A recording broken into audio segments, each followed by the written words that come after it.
सादर जय गुरुदेव। प्रेमी भाई बहनों,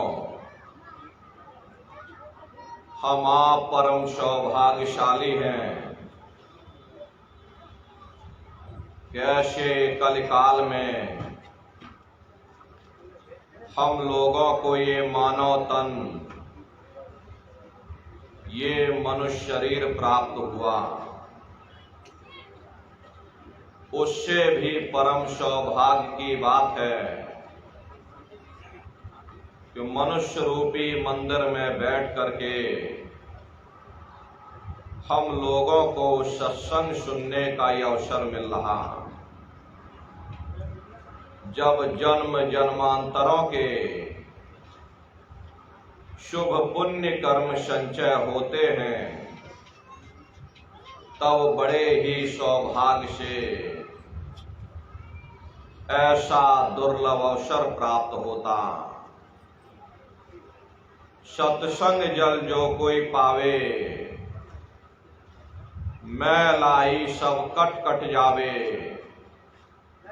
यह ऐसा जल है जहां कौवा स्नान करता और हंस बन करके बाहर निकलता। हम आप परम सौभाग्यशाली हैं।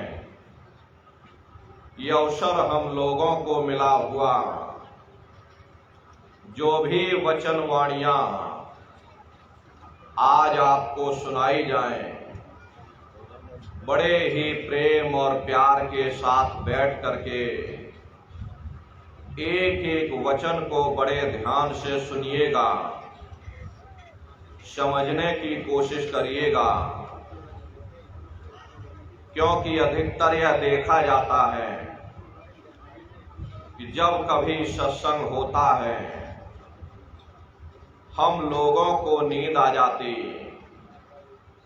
आलस आ जाता, या हम लोग एक दूसरे से बातचीत करने में लग जाते, तो सत्संग के वचन छूट जाते हैं, कड़ी से कड़ी टूट जाती है, फिर हम अर्थ का अनर्थ कर देते हैं। इसलिए प्रेमी भाई बहनों, प्रेम और प्यार के साथ बैठ करके एक एक वचन को बड़े ध्यान के साथ सुनने और समझने की कोशिश करिएगा। ये 82 दिन का काफिला आपके राजस्थान की धरती पर संतों महात्माओं की वचन वाणियों को सुनाने और समझाने के लिए आज यहाँ पर उपस्थित हुए हैं। और आपके इस स्थान पर यहाँ पहली बार इस धरती पर आगमन हुआ है। जो भी वचन वाणियां आपको सुनाई जाएं, बड़े प्रेम और प्यार के साथ बैठकर वचन को बड़े ध्यान से सुनिएगा और अपने जीवन में अमल लाइएगा, क्योंकि ये सत्संग है, ये कोई कथा कीर्तन नहीं है। ये महात्माओं की अजर अमर वाणियां हैं। और संतों महात्माओं के सत्संग में कभी किसी जात और बिरादरी, किसी कौम या मजहब या किसी भी व्यक्ति विशेष की कभी कोई निंदा, चुगली, आलोचना या किसी की बुराई नहीं की जाती है। यह तो बड़ी गलत बात है कि अगर हमारी अकल के मुताबिक कोई उस मालिक की भक्ति नहीं करता, तो हम डंडे और तलवारें दिखाना शुरू कर देते, उसे डराना और धमकाना शुरू कर देते। अरे हमें तो उसे प्रेम से समझाना चाहिए कि भाई इस रास्ते पर चल करके हमारा ये फायदा हुआ। अगर तुम्हारी अकल में आता है तो तुम भी इस रास्ते पर चल करके अपना फायदा उठा सकते। सत्संग कैसे जानिए, जित एकै नाम वखान। सत्संग वह जगह है जहां केवल शब्द या नाम का प्रचार किया जाता, मालिक से मिलने का प्रेम और प्यार पैदा किया जाता। इसीलिए संतों महात्माओं के सत्संग में कभी किसी जात और बिरादरी या किसी कौम या मजहब की या किसी भी व्यक्ति विशेष की कभी कोई निंदा चुगली आलोचना या किसी की बुराई नहीं की जाती। हरे नर नारियों, जब हम लोग इस संसार में पैदा हुए तो ना कोई जात और बिरादरी लेकर के आया, ना कोई कौम या मजहब लेकर के आया, ना कोई अपना नाम लेकर के आया। सिर्फ नंगे रोते हुए हम लोग इस संसार में पैदा हो गए। बाद में जो औजार उस परम पिता परमात्मा ने बख्शे, मन बुद्धि और चित्त, उससे जब हमारे अंदर चेतना आ गई तब हमारा नाम पड़ गया, कर्म के अनुसार हमारी जाति बन गई। धीरे धीरे हमारा फैलाव दुनिया में होता चला गया। हमने बाल बच्चे बना लिए, हमने रिश्ते नातेदार बना लिए, हमने कुटुंब परिवार वाले बना लिए, हमने जमीन और जायदाद हासिल कर ली और इसको अपना समझ करके हम आप यहीं पर बैठ गए। फिर जब जाने का वक्त आया तो फिर आपको यहां से खाली हाथ भेज दिया गया। ना आपके साथ आपका नाम गया, ना आपके साथ जात और बिरादरी गई, ना आपके साथ ये जमीन और जायदाद गई। हर जिस छाया को प्राप्त करने के लिए आपने अपना पूरा जीवन गुजार दिया, तो ना माया हाथ में आई और ना छाया हाथ में आई। खाली हाथ आए थे और खाली ही हाथ आपको यहां से वापस भेज दिया गया। कहने का मतलब यह है कि उस परम पिता परमात्मा ने अति दया और कृपा करके आपको ये मानव तन दे दिया, ये मनुष्य शरीर दे दिया और आपको स्वतंत्र कर दिया गया कि भाई मैंने तुमको ये मनुष्य शरीर दिया है तुम्हारी जीवात्मा के रहने के लिए। मैं तुम्हारी जीवात्मा को इस मनुष्य शरीर में बंद करता हूं। तुम मेरे मकान के द्वारा उस मालिक की भक्ति करके अपनी जीवात्मा का कल्याण करा लेना। मैंने कुछ समय के लिए तुमको ये किराए का मकान दिया है। जब समय पूरा होगा मैं अपने सिपाहियों को भेजूंगा, उस समय पर तुम मेरे मकान को खाली कर देना। उस समय न जमीन जायदाद काम आएगी, न जात और बिरादरी काम आएगी। मन को, बुद्धि को, चित्त को और जीवात्मा को निकाल करके इस शरीर से बाहर कर दिया जाएगा। ये शरीर आपका यहीं जमीन पर गिर पड़ेगा, क्योंकि जीवात्मा के निकल जाने के बाद में ये शरीर सिर्फ एक माटी का पुतला है, उससे ज्यादा कुछ भी नहीं। आप इस मिट्टी के पुतले को ले जाकर शमशान भूमि पर जला करके राख कर दोगे, अरे आपकी कौम, आपका मजहब, आपकी जात और बिरादरी, आपका ये नाम उसी शमशान भूमि पर जल करके राख हो जाएगा। जिस जात और बिरादरी के लिए हम आप लड़ते और झगड़ते थे, जिस धन दौलत को पाने के लिए हमने आपने न जाने कितने बुरे खोटे कर्म किए, तो मौत के समय में ना ये जात और बिरादरी काम आई, ना ये धन दौलत काम आया, सब कुछ तुम्हारा यहीं छूट गया। और एक जीवात्मा को ले जाकर ऊपर धर्मराज की कचहरी में पेश कर दिया गया। पलक झपकते ही तुम्हारे अच्छे बुरे कर्मों का हिसाब किताब हो जाएगा।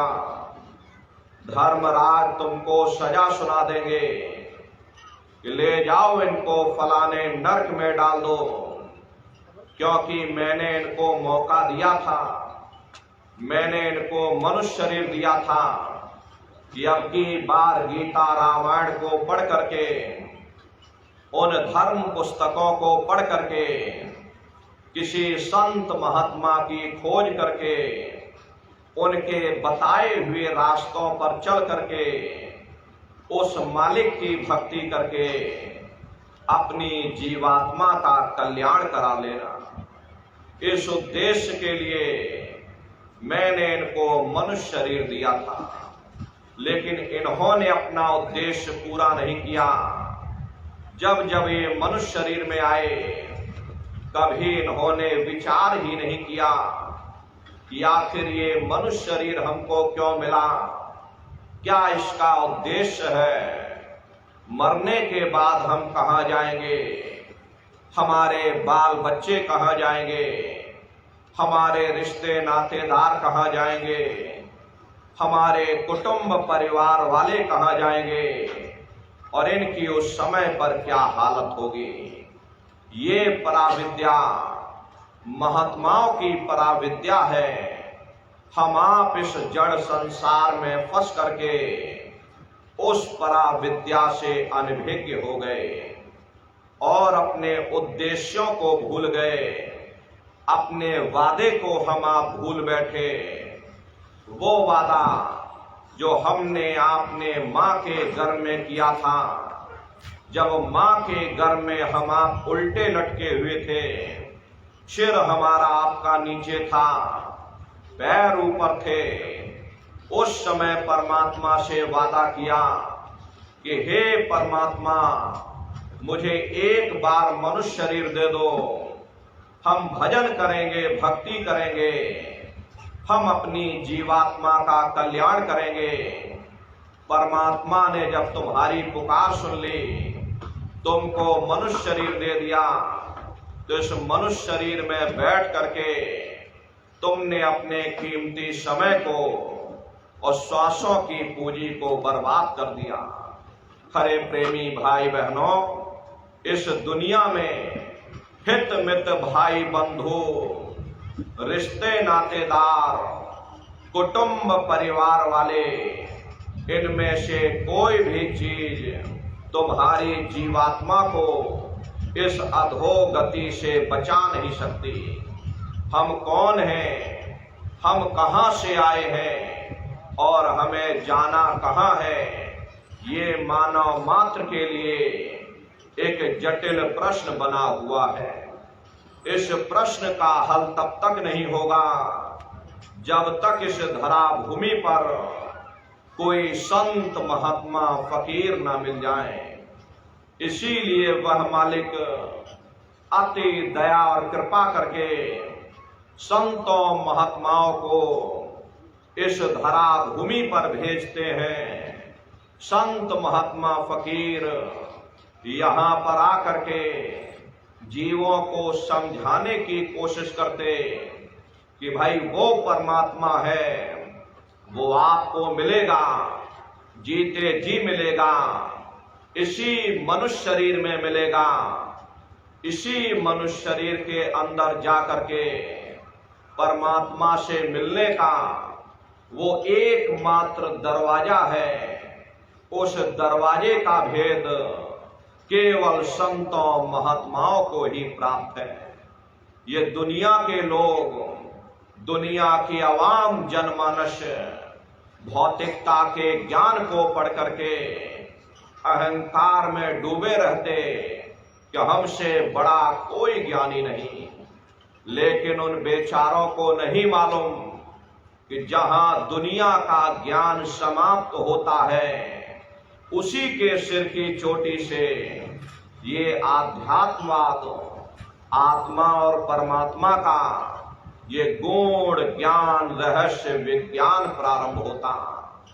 उस विज्ञान को पाने के लिए सबसे पहले यह जरूरी है कि पहले आप मानवतावादी बने, मानव धर्म और मानव कर्म को अपनाएं। अरे मानव धर्म क्या है कि इंसान इंसान के काम आवे, एक दूसरे की निस्वार्थ भाव से सेवा करे, सत्य, दया, अहिंसा, परोपकार आदि गुणों को अपने जीवन में उतार करके और किसी संत महात्मा की खोज करके उनके बताए हुए रास्तों पर चल करके उस मालिक की भक्ति करके अपनी जीवात्मा का कल्याण करा ले। यही इंसान का सबसे बड़ा मानव धर्म है। लेकिन आज इस कलिकाल में ये दुनिया की आवाम जनमानस शराबों और कबाबों में, विषय और विकारों में सुख ढूंढने की कोशिश कर रही। ये चरित्र पतन जैसे कार्यों को अपना करके ये आवाम जनमानस कैसे सुखी हो सकती। पहले अपने चरित्र जैसे धन को इकट्ठा करो, क्योंकि चरित्र ही सब कुछ है। चरित्र ही मानव धर्म की पूंजी है। ये दुनिया भर के रगड़े झगड़े, पिता पुत्र में लड़ाई, आदमी औरत में लड़ाई, घर परिवार में लड़ाई, समाज में लड़ाई, जातियों में लड़ाई, मुल्क में लड़ाई। हरे नर नारियों, ये इंसानों का काम नहीं, ये हैवानों का काम है। इसलिए पहले आप इंसान बनो, चरित्रवान बनो, महात्माओं के समीप आओ। वे जो दया का प्रसाद दें, उसे खुशी खुशी लेकर के अपने निज घर को जाओ, जहां न फिर जन्मना है और ना ही फिर मरना।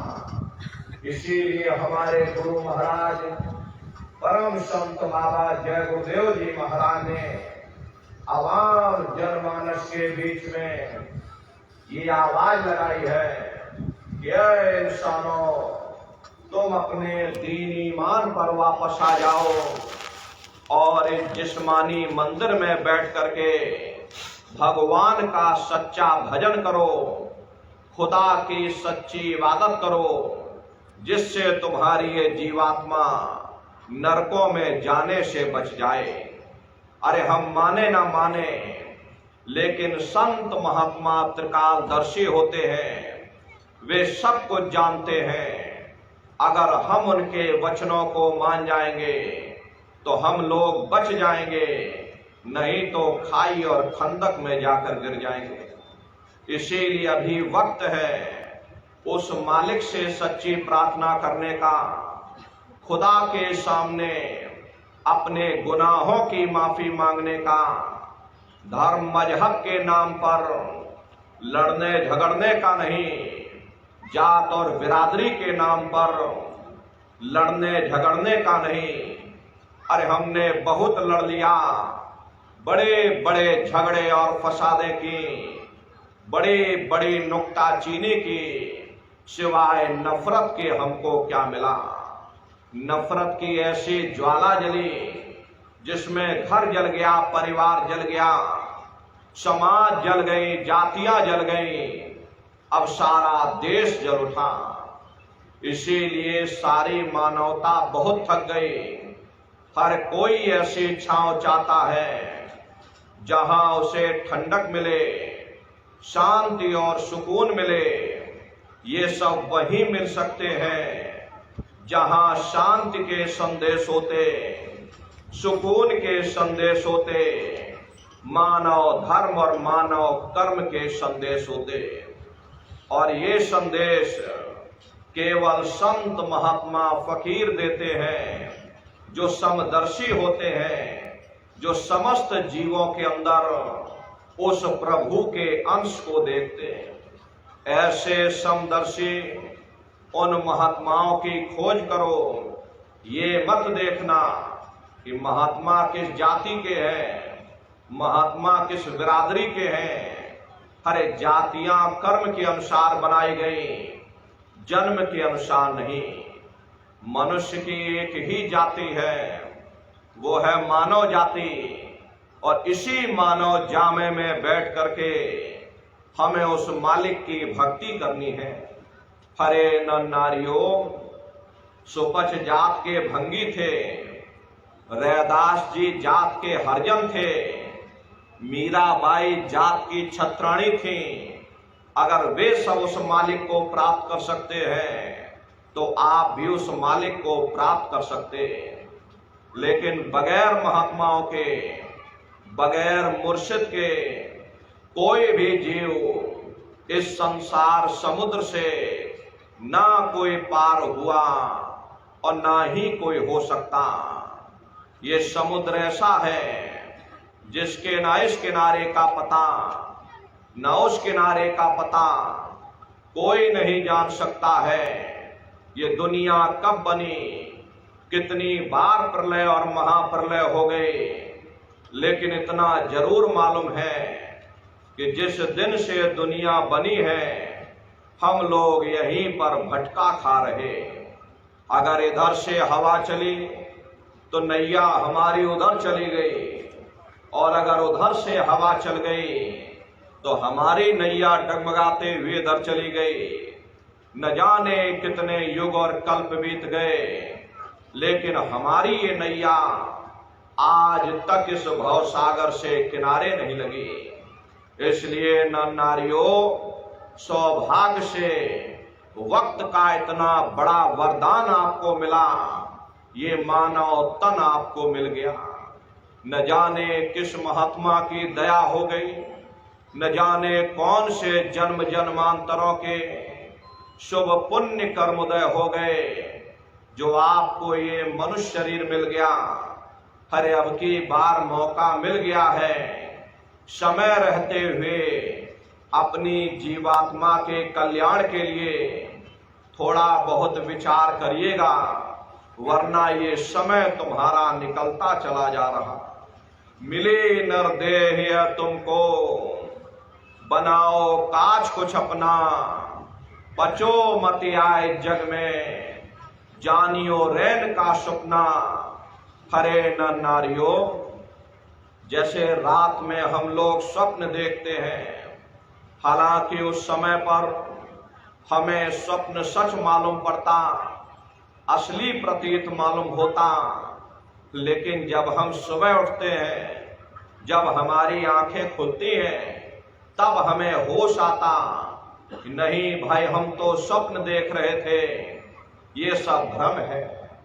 ठीक उसी प्रकार से ये दुनिया भी 10, 20, 100 साल का स्वप्न है। अब आप कहोगे हम जाग रहे, परंतु प्रेमी भाई बहनों, ऐसा हरगिज नहीं है। जिस दिन मौत का वक्त आएगा, हरे आप रोगे, हाय हाय करके चिल्लाओगे कि हाय, हमने सारी जिंदगी यूं ही स्वप्न में गुजार दी, जागने का समय तो अभी आया था, जो कुछ करना था अभी करना था। लेकिन प्रेमी भाई बहनों, अब पछताए होत क्या, जब चिड़िया चुग गए खेत। महात्मा प्रेम से जीवों को समझाते कि भाई देह और ग्रेह सब झूठा, भरम में काहे को खपना, ये घर बार हमारा अपना नहीं, हरे पराया देश है, ये शराय खाना है, ये मुसाफिर खाना है, ये शरीर भी तुम्हारा अपना नहीं है, ये भी काल का पिंजरा है, किराए का मकान है, पराया मकान है। किसी को 40-50 साल के लिए मिला, किसी को 80-90-100 साल के लिए मिला। हर जितने जितने श्वास उस मालिक ने बख्शे हैं, उसे भुगतने के बाद में हमें शरीर को यही छोड़ जाना। श्वास दुधारा नित्य ही जारी, एक दिन खाली चाम। हरे प्रेमी भाई बहनों, एक तालाब पानी से चाहे कितना भी क्यों ना भरा हो, आप एक छोटी सी नाली काट कर खोल देना, तालाब में छोटा सा छेद कर देना, तो सारा पानी ही तालाब से बाहर निकल जाएगा। ठीक उसी प्रकार से हमारा ये शरीर भी श्वासों का भंडार है।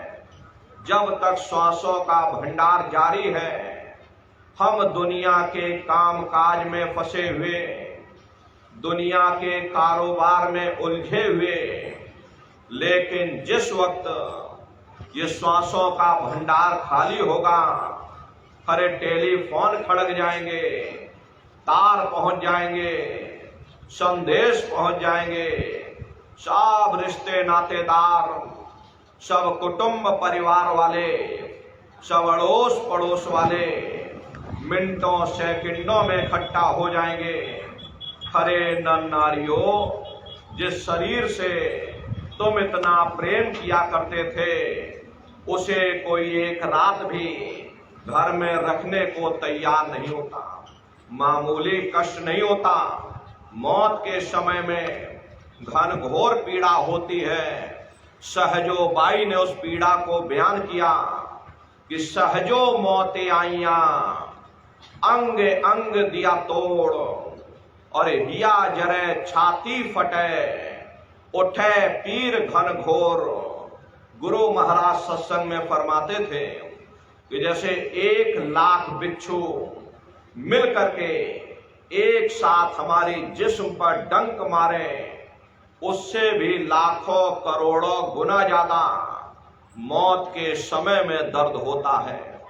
जब मृत्यु आती है तो किस तरह से प्राण निकलते, प्राणों के निकलने की क्या प्रक्रिया होती है, जरा उसे भी आप लोग समझ लीजिए। देखो प्रेमी भाई बहनों, जैसे संसार में महाप्रलय आती, महाप्रलय के समय क्या होता, सबसे पहले पूरी पृथ्वी ढह जाती है। ये पृथ्वी पानी में घुल करके और पानी बन जाती। मानव सृष्टि की प्रलय एक बड़ी कयामत है और शरीर की प्रलय एक छोटी कयामत है। तो जैसे ही मौत आएगी, सबसे पहले गुदा चक्र टूटेगा, सिमटत भास श्वास उठ जावे, प्राण पति जब सिमट समावे, उस समय हमारी श्वासें रुक जाएंगी, शरीर की चेतना पीछे सिमटने लगेगी। तो सबसे पहले गुदा चक्र ही टूटेगा, क्योंकि गुदा चक्र में पृथ्वी का वास होता। गुदा चक्र टूट करके ऊपर इंद्रिय चक्र में समा जाएगा। इंद्रिय चक्र में जल का वास होता, यानी जल ने पृथ्वी को घोल दिया। फिर जब इंद्रिय चक्र टूटेगा तो ऊपर नाभि चक्र में समा जाएगा। नाभि चक्र में अग्नि का वास होता, यानी कि अग्नि ने फिर जल को सुखा दिया, ये नीचे से सिमटाव होता है। फिर जब ये नाभि चक्र टूटेगा तो हृदय चक्र में समा जाएगा। हृदय चक्र में वायु का वास होता, यानी कि वायु ने अग्नि को अपने में मिला लिया और इस तरह से वायु आकाश में उड़ गई। जब यह कर्म कलाय उपजावे, बुद्धि सुरत की आन दबावे, जब यह जीवात्मा पांचों तत्वों को लांग करके जल पृथ्वी अग्नि वायु आकाश पांचों तत्वों को लांग करके ऊपर आती है, तो काल दाड़ में आन दबानी, जब ढर के नैनन से पानी, जब काल अपनी दाढ़ में दबाता, उस समय नेत्रों से पानी निकलता। इंद्रियां टूट टूट करके चकनाचूर हो जाती, सब रिश्ते नातेदार खड़े रहेंगे, डॉक्टर वैद्य हकीम सब आपको घेरे रह जाएंगे, लेकिन आप अपनी पीड़ा को उस समय अपने मुख से बयान नहीं कर पाओगे, सिर्फ आपके नेत्रों से अश्रु टपकेंगे। हरे यमदूत आते हैं, प्राणों की डोरी को तोड़ देते और जीवात्मा को खींच करके इस शरीर से बाहर कर दिया जाता। जैसे ही जीवात्मा शरीर से अलग हुई, ये शरीर आपका मिट्टी हो जाएगा। फिर इस मिट्टी को एक रात अपने घर में कोई रखने को तैयार नहीं होता। आपके कितने भी सगे संबंधी क्यों ना हो, खास नात रिश्तेदार क्यों ना हो, लेकिन एक रात कोई घर में मिट्टी रखने के लिए आप तैयार नहीं होते। कहते भाई जल्दी करो जल्दी करो, अब इनकी शक्ल देखने में हमको डर लग रहा, इसलिए जल्दी से बाजार से कफन खरीद के लाओ, जल्दी से लकड़ियां खरीद के लाओ, अरे जल्दी से चिता तैयार करो, इनको घर में से जल्दी से उठा ले जाओ, वहीं शमशान भूमि पर जला देना। ये जो घर में इनके कपड़े लत्ते पड़े हुए, हर इनके कपड़े लत्ते भी उठा ले जाओ, वहीं शमशान भूमि पर जला देना। जिस बिस्तर पर ये लेटे रहे, ये बिस्तर भी अशुद्ध हो गया। अब इनकी छुई हुई चीज हमको घर में एक नहीं चाहिए, इसलिए इनका बिस्तर भी उठा ले जाओ, वहीं शमशान भूमि पर जला देना। लेकिन उसने कोई सोने की अंगूठी पहनी होगी, उसे धीरे से उतार कर जेब में रख लोगे, बस वही एक अशुद्ध नहीं होगा, बाकी सब अशुद्ध हो जाएगा। अरे महात्मा कहते हैं कि भाई कुटुंब परिवार मतलब का बिना धन पाश नहीं जाए। ये रिश्ते नातेदार, ये कुटुंब परिवार वाले, ये सब स्वार्थ के संगी साथी हैं। हरे नर नारियों, आज तुम्हारी जेब में पैसा है तो सब जैसे तैसे तुमसे रिश्तेदारियां कायम कर लेंगे। आज जेब खाली हो जाए तो बेटा बाप को बाप कहने के लिए तैयार नहीं होता। आप रोज कचहरियों में मुकदमों का हाल देखते हो। यदि किसी पिता ने बंटवारा करते समय किसी बेटे को 1000 रुपया कम दे दिया या 1 बीघा जमीन कम दे दी, तो बेटा बाप का दुश्मन बन जाता, उसे ले जाकर कचहरियों में खड़ा कर देता। अरे अपना यहाँ क्या है, ये स्वार्थ के संगी साथी, कोई तुमको याद करने वाला नहीं। 13 दिन बाद 13वीं मना दी जाएगी, लड्डू पूड़ी पकवान बना करके खिला दिया जाएगा, फिर कोई तुमको याद नहीं करेगा। अभी बूढ़े बुजुर्गों से पूछा जाए कि क्या तुमको तुम्हारे माँ बाप की याद आती है, कहेंगे भाई नहीं आती। अरे क्यों नहीं आती, तुम्हारे माँ बाप थे, तुमको पाला पोसा बड़ा किया, खुद भूखे रहे होंगे, तुम्हारा पेट पाला होगा, तुमको तुम्हारे माँ बाप की याद क्यों नहीं आती? क्योंकि तुम्हारे सामने तुम्हारे लड़के बच्चे हो गए, तुम्हारे नाती पोता और पंती और संती हो गए, इसलिए तुम अपने माँ बाप की यादों को भूल गए हो और नई यादों में बस गए। ऐसे ही प्रेमी भाई बहनों, एक दिन सब तुमको भी भूल जाएंगे, कोई किसी को याद करने वाला नहीं। ये कहानी तो शमशान भूमि पर समाप्त हो गई। उधर देखो क्या होता, तुम्हारी जीवात्मा को ले जाकर के ऊपर धर्मराज की कचहरी में पेश कर दिया जाएगा। वहां पलक झपकते ही तुम्हारे अच्छे बुरे कर्मों का हिसाब किताब हो जाएगा। धर्मराज तुमको सजा सुना देंगे कि ले जाओ इनको फलाने नरक में डाल दो, क्योंकि मैंने इनको मौका दिया था। जब ये माँ के गर्भ में उल्टे लटके हुए थे, उस समय इन्होंने मुझसे फरियाद की थी कि मुझे एक बार मौका दे दो, मुझे एक बार मनुष्य शरीर दे दो, हम भजन करेंगे, भक्ति करेंगे, हम अपनी जीवात्मा का कल्याण करेंगे। मैंने इनकी प्रार्थना स्वीकार कर ली, इनको मैंने मनुष्य शरीर दे दिया और कह करके भेजा था कि भाई ये मनुष्य शरीर, ये किराए का मकान है, ये मैं तुमको कुछ समय के लिए किराए का मकान दे रहा हूं, ये तुम्हारा अपना नहीं है। अगर ये तुम्हारा अपना होता तो हमेशा तुम्हारे पास रहता। ये तुम्हारा अपना नहीं है, ये मैंने तुमको कुछ समय के लिए किराए का मकान दिया है। तुम अपनी जीवात्मा को मेरे किराए के मकान में बैठा करके मालिक की भक्ति करके समय रहते अपनी जीवात्मा को जगा लेना, समय रहते अपनी जीवात्मा का कल्याण करा लेना। मैंने कुछ समय के लिए तुमको ये किराए का मकान दिया है, जब समय पूरा होगा मैं अपने सिपाहियों को भेजूंगा, उस समय पर तुम मेरे मकान को खाली कर देना। लेकिन इतना ध्यान रखना कि जैसा साफ सुथरा मैंने तुमको ये किराए का मकान दिया, वैसा ही साफ सुथरा तुम मुझको वापस लौटाना।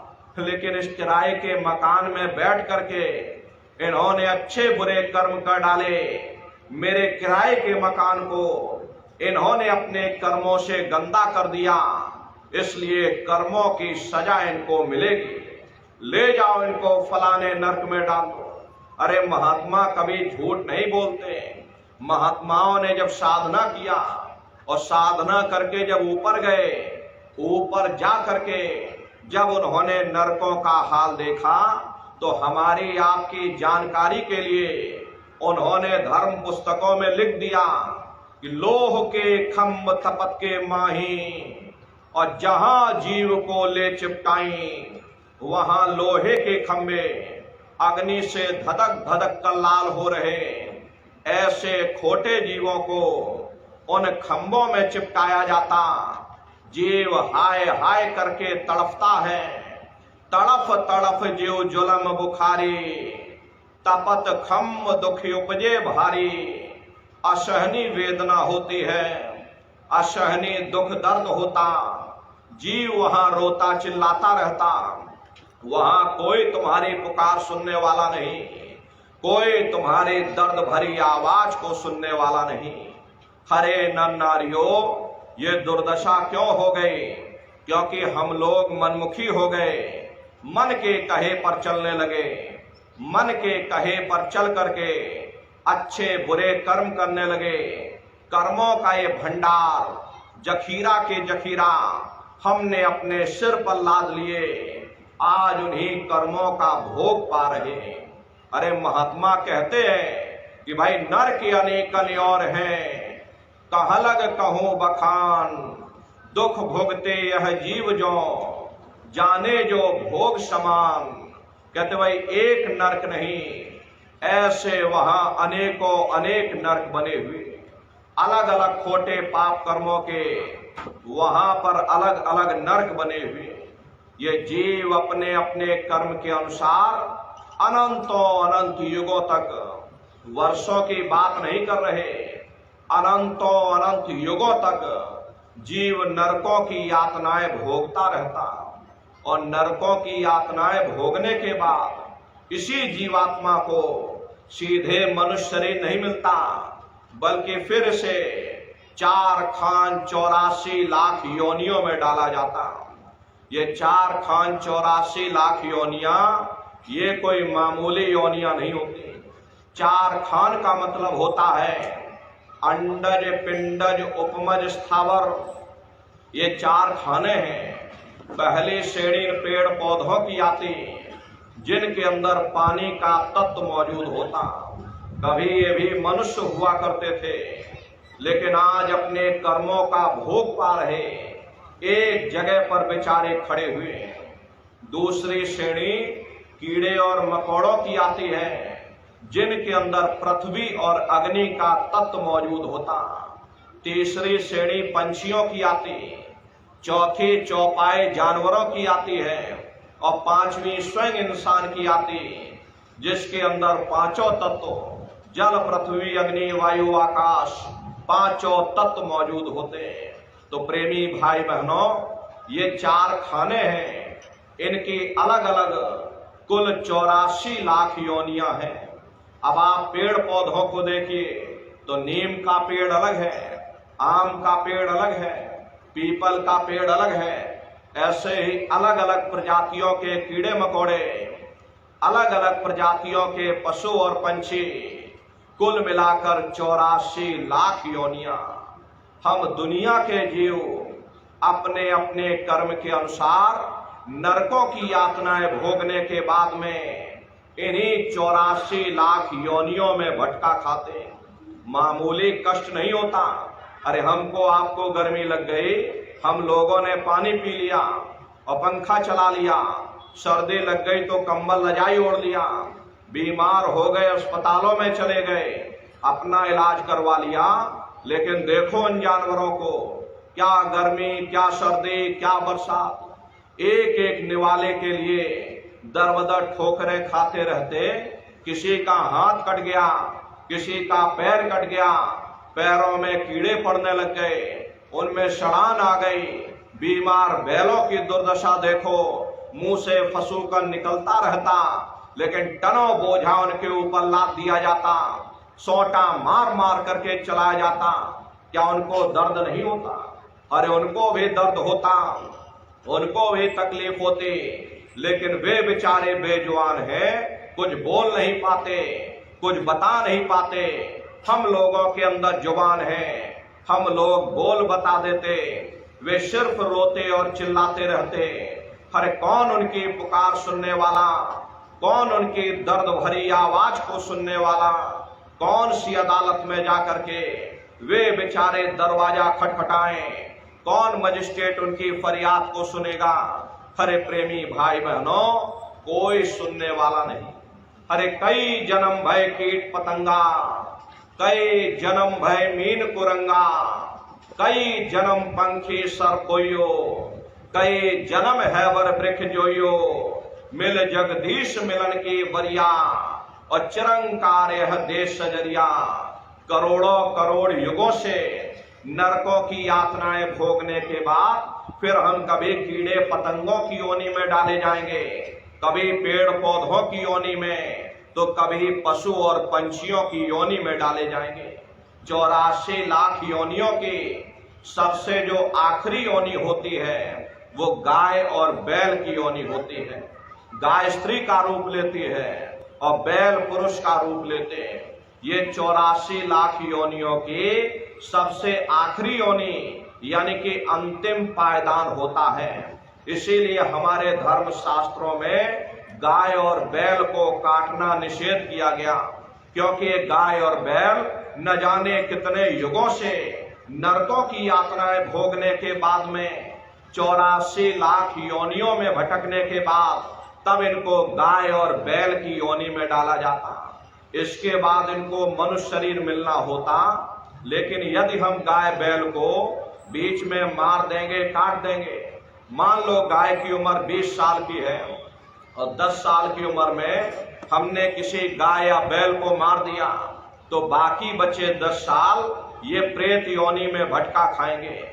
10 साल प्रेत योनि में भटकने के बाद में फिर जब ये बच्चे पैदा होंगे तो यही बच्चे चिड़चिड़े स्वभाव के पैदा होंगे। इसीलिए हमारे धर्म शास्त्रों में गाय और बैल को काटना निषेध किया गया। तो गाय और बैल की योनि ये 84 लाख योनियों की सबसे आखिरी योनि यानी कि अंतिम पायदान है। उसके बाद तब जाकर के हम लोगों को दोबारा फिर से मनुष्य शरीर प्राप्त होगा। इसीलिए कहा गया कि बड़े भाग्य मानुष तन पाया, बड़े ही सौभाग्य से हम लोगों को ये मानव तन मिला।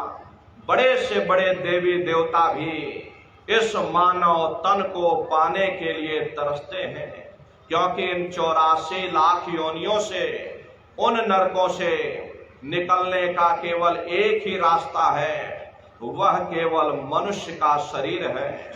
इसी मनुष्य मंदिर में बैठ करके हम उस मालिक की भक्ति कर सकते हैं। इसीलिए संतों महात्माओं ने इस पंच भौतिक शरीर को सच्चा हरि मंदिर कहकर याद किया। कि हरि मंदिर यह शरीर है, ज्ञान रतन प्रकट होए। ये असली हरि मंदिर है। जब भी वो मालिक मिलेगा, इसे हरि मंदिर के अंदर मिलेगा। इसे पंच भौतिक शरीर को ईसा मसीह साहब ने टेम्पल ऑफ लिविंग गॉड यानी जिंदा ईश्वर का मंदिर कहा।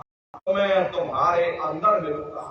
अब सवाल ये उठता है कि आखिर इस श्वासों की पूंजी को व्यर्थ में बर्बाद मत करो, वरना एक समय ऐसा आएगा ये बुलबुला टूट जाएगा, फिर न जाने तुमको दोबारा मनुष्य शरीर कब मिले। इसलिए अहोभाग्य है आपका ये मानव तन, ये दुर्लभ देही आपको मिली हुई। इस मनुष्य रूपी मंदिर में बैठ करके वो रूहानी खजाना कमा लो, वो आत्मधन कमा लो, अपनी जीवात्मा का कल्याण करा लो। प्रेमी भाई बहनों, तो सुरत शब्द नाम की कमाई यानी सुमरन, ध्यान और भजन आप लोग बराबर करिएगा और सभी लोग शाकाहारी रहिएगा, क्योंकि हमारे गुरु महाराज ने शाकाहार पर विशेष जोर दिया। गुरु महाराज बराबर कहते थे, ए बच्चा तुम लोग शाकाहारी रहना, शाकाहार का प्रचार करते रहना, इसी से देश और दुनिया में भारी परिवर्तन होगा। हरे नर नारियों, परिवर्तन कोई कानून बनाने से नहीं होता, परिवर्तन कोई आंदोलन करने से नहीं होता, परिवर्तन कोई तोड़फोड़ करने से नहीं होता। परिवर्तन तब होता है जब लोगों के विचार बदलते हैं, लोगों की भावनाएं बदलती हैं। विचार जब बदलेंगे जब लोगों का खान पान शुद्ध होगा। अरे देशी कहावत है कि जैसा खाए अन्न और वैसा होए मन। जब इंसान पशुव्रती भोजन करेगा, उसकी बुद्धि स्वतः ही पशुओं जैसी हो जाएगी। फिर जिस शराब के नशे में माँ बहन बेटी की पहचान खत्म हो जाए, उस शराब को पी करके ये कैसे पता चलेगा कि क्या अच्छा और क्या बुरा है। यही कारण है कि आज घर समाज में ये दुनिया भर के अत्याचार, दुनिया भर के व्यभिचार फैले हुए। अरे प्रेमी भाई बहनों, ये तरह तरह की बीमारियां जो आज फैली हुई है, इसका मुख्य कारण है लोगों का खान पान दूषित हो गया। इंसान के खून में जानवरों का खून मिल जाएगा, जानवरों के कीटाणु मिल जाएंगे, तो ना इंसान की दवा काम में आएगी और ना जानवरों की दवा काम में आएगी। हमारे गुरु महाराज परम संत बाबा जय गुरुदेव जी महाराज ने सन 72 के दशक में ये भविष्यवाणी की थी, लाशें पड़ी घर घर में सड़ेंगी, बचाने वाला मिलेगा ना कोई, जमाना बदलेगा। और कहें जय गुरुदेव पुकार, जमाना बदलेगा। हरे प्रेमी भाई बहनों, गुरु महाराज ने उस समय कहा था बच्चा ऐसी ऐसी बीमारियां फैलेंगी, डॉक्टर भाग खड़े होंगे। ये महंगाई तुम क्या देख रहे हो, आगे वो महंगाई आने वाली। हरे प्रेमी भाई बहनों, ये अर्थव्यवस्था इतनी चौपट हो जाएगी। सन 72 के दशक में गुरु महाराज भविष्यवाणियां किया करते थे। आज वही समय धीरे धीरे नजदीक आ रहा। इसलिए प्रेमी भाई बहनों, हमारी आपसे प्रार्थना है कि अपने धर्म के रास्ते पर आप वापस लौट आओ। प्रेमी भाई बहनों, सभी लोग शाकाहारी बन जाओ, शाकाहार का प्रचार करो। अरे हम लोग मंदिर बनवाते हैं, हम लोग मस्जिद बनवाते हैं, उन मंदिरों में कोई कूड़ा कचरा नहीं डालता। अगर कूड़ा कचरा डालोगे तो आपस में लाठियां चल जाएंगी। फिर ये जो हरि मंदिर है, ये पंच भौतिक शरीर जिसे महात्माओं ने हरि मंदिर कहा, अरे इसमें तुम हाड़ मांस के लोथड़े डालते हो, इसमें तुम शराब के कतरे डालते हो। अपने बनाए हुए ईंट गारे के मंदिर की तुम कद्र करोगे और परमात्मा के बनाए हुए इस हरि मंदिर को तुमने जीते जी कब्रिस्तान बना दिया तो सख्त सजा मिलेगी। अरे महात्माओं ने लिखा है कि तिल भर मच्छी खाए के कोट गऊ दे दान और काशी करवट जामरे, निश्चय नरक निदान। यदि तिल भर भी मच्छी खा करके फिर चाहे कोटान कोट गऊओं का दान करो और काशी में जाकर के मत्था रगड़ते रगड़ते अपनी पूरी जिंदगी वहां पर गुजार देना, फिर भी तुमको तुम्हारे गुनाहों की सजा मिलेगी। कोई बच नहीं सकता, क्योंकि एक कर्म भूमि है। यहाँ तुम जैसा कर्म करोगे वैसा ही फल तुमको मिलेगा। देखिए इस कर्म भूमि पर कृष्ण भगवान तक नहीं बच पाए। उस समय बाली को छिप करके बाण मारा, वही बाली कृष्ण अवतार में बहेलिया बन के आ गया। कृष्ण भगवान के पैरों में पद्म चमकता था। हिरण की आंख समझ करके बहेलिये ने निशाना मार दिया, और जब पास में आकर के देखा कि कृष्ण भगवान थे, अफसोस करने लगे। लेकिन कृष्ण भगवान ने उसको समझाया, इसमें तुम्हारा कोई दोष नहीं। उस समय हमने तुमको मारा, आज तुमने हमको मार दिया, हमारा तुम्हारा अदला बदला पूरा हो गया। कर्म प्रधान विश्व रच राखा, जो जस करे सो तस फल चाखा। ये कर्मों का ऐसा देश है, यहाँ तुम जैसे बीज बोगे वैसी ही फसल काटोगे। इसलिए प्रेमी भाई बहनों, आप सभी लोग शाकाहारी रहिएगा। शाकाहार का प्रचार अपने अपने क्षेत्रों में आप लोग बराबर करते रहना। ये धर्म का प्रचार है। हरे नर नारियों, सतयुग कैसे आएगा, राम राज कैसे आएगा? राम राज कोई भाषण देने से नहीं आने वाला। राम राज जब आएगा जब आप धर्म का प्रचार करोगे, और धर्म का प्रचार करने की जिम्मेदारी हम सभी प्रेमी भाई बहनों की है। ये काम कोई साधु महात्माओं का ही नहीं है कि धर्म का प्रचार केवल साधु महात्मा ही करेंगे। अरे आप तो सबसे बड़े साधु हो, दुनिया के साधु ये आप पर निर्भर है। आप सबसे बड़े साधु हो, अपने मेहनत और ईमानदारी से आप कमाते खाते हो, जो समय मिलता उसमें धर्म का प्रचार करते, तो आप तो सबसे बड़े साधु। आपकी जिम्मेदारी बनती है कि धर्म के प्रचार में अपने तन से योगदान दिया जाए, वरना ऊपर जाकर के पूछा जाएगा, भाई जब मैंने तुमको मनुष्य शरीर दिया, इस मनुष्य रूपी मंदिर में बैठकर तुमने क्या किया? उस समय तुम कहने योग्य हो जाओगे, नहीं हमने धर्म का प्रचार किया, हमने इतने लोगों को शाकाहारी बनाया, हमने इतने लोगों को सदाचारी बनाया। हरे प्रेमी भाई बहनों, हम सभी लोग अपने गुरु के जलाए हुए चिराग हैं। अगर एक एक चिराग एक एक गांव में पहुंच जाएगा, ये पूरा गांव प्रकाशमान हो जाएगा, ये पूरा समाज प्रकाशमान हो जाएगा। गुरु महाराज कह करके गए थे कि बच्चा गांव गांव में तुम भजन केंद्र की स्थापना करो, गांव गांव में सत्संग होने लग जाए, गांव गांव के लोग भजन करने लग जाएं, गांव गांव के लोग शाकाहारी हो जाएं, गांव गांव के लोग सदाचारी बन जाएं, आंखों में माँ बहन बेटे की पहचान कायम हो जाए। जब हमारा गांव बदल जाएगा, ये पूरा समाज बदल जाएगा, निश्चय ही कलयुग में सतयुग आ जाएगा। इसलिए प्रेमी भाई बहनों, धर्म के प्रचार में अपने तन से योगदान दीजिएगा। देखिए हमारे गुरु महाराज परम संत बाबा जय गुरुदेव जी महाराज ने एक अच्छे समाज के निर्माण के लिए, चरित्र उत्थान के लिए 116 वर्ष की आयु तक अथक मेहनत और परिश्रम किया। प्रेमी भाई बहनों, हमारे गुरु महाराज ने अपने गुरु की याद में मथुरा आश्रम पर इतना विशाल मंदिर बनवाया। गुरु महाराज बराबर कहते थे कि बच्चा मंदिर का जीता जागता देवता बैठ करके बरकत बांट रहा। अरे आप लोग आइए, वहां कोई रुपया पैसा नहीं चढ़ाया जाता, कोई चंदा चुटकी नहीं।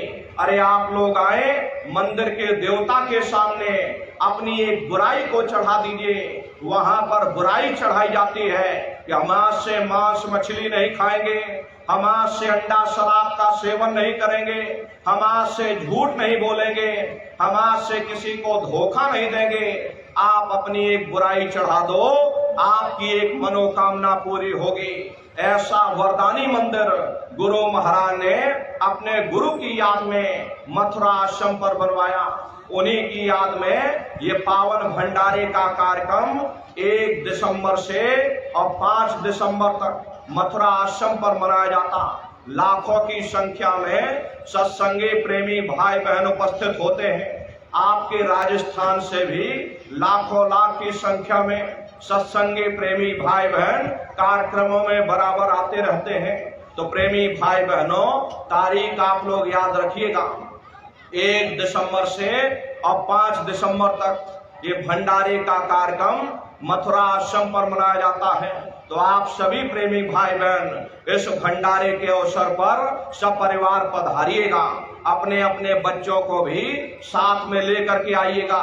ये सबसे बड़ी गलती आप लोग यही करते हो कि अकेले अकेले चल पड़ते और बताओ बच्चों को नहीं लाते हो।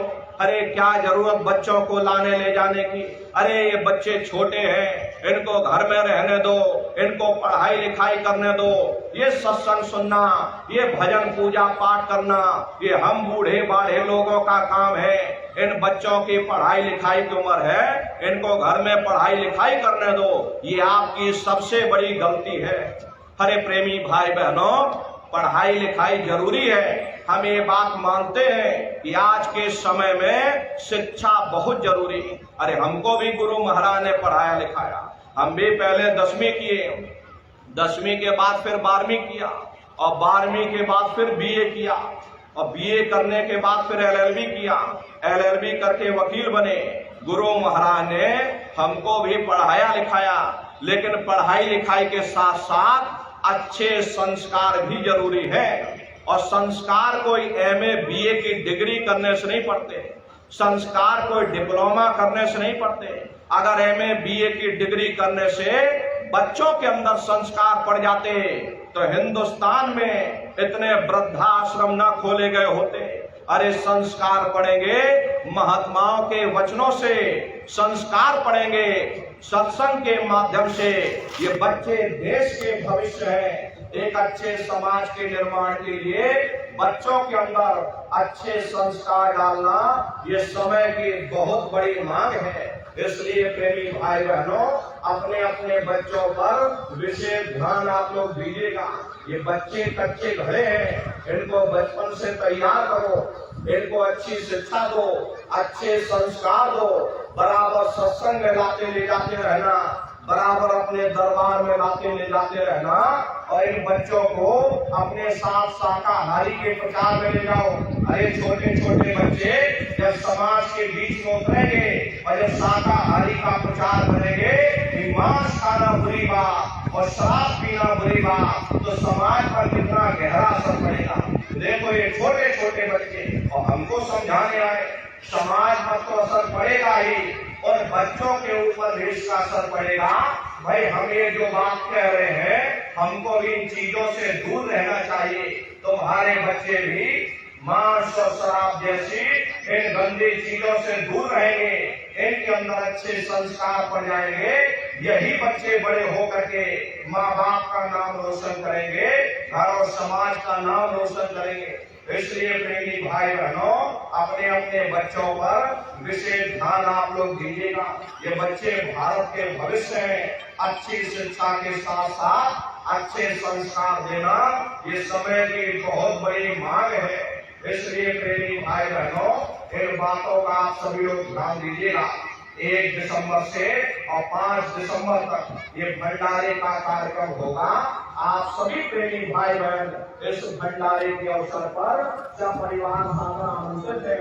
आप लोग अवश्य ही पधारिएगा। इसी के साथ अब हम अपनी वाणी को विराम देते हैं। यदि कोई गलती, कोई भूल चूक कहने सुनने में हमसे हुई हो तो देखो प्रेमी भाई बहनों, हम छोटे हैं, आप सभी लोग हमारी माता बहने बूढ़े बुजुर्ग हमको छोटा समझ करके आप सभी प्रेमी भाई बहन हमको क्षमा करेंगे। बोलो जय गुरुदेव। सभी लोग खड़े हो जाएंगे। अब आप सभी लोग खड़े हो जाओ, प्रेम से मालिक के पावन नाम का उच्चारण करेंगे। बोलो जय गुरुदेव।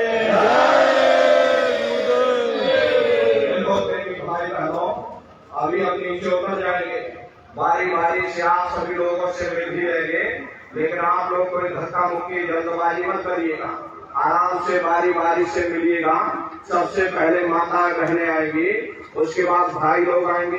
बगल में गुरु महाराज की गाड़ी है, चरण पादुका है, दर्शन करते हुए प्रसाद लेते हुए तब आप लोग आगे बढ़िएगा। बोलो जय गुरुदेव।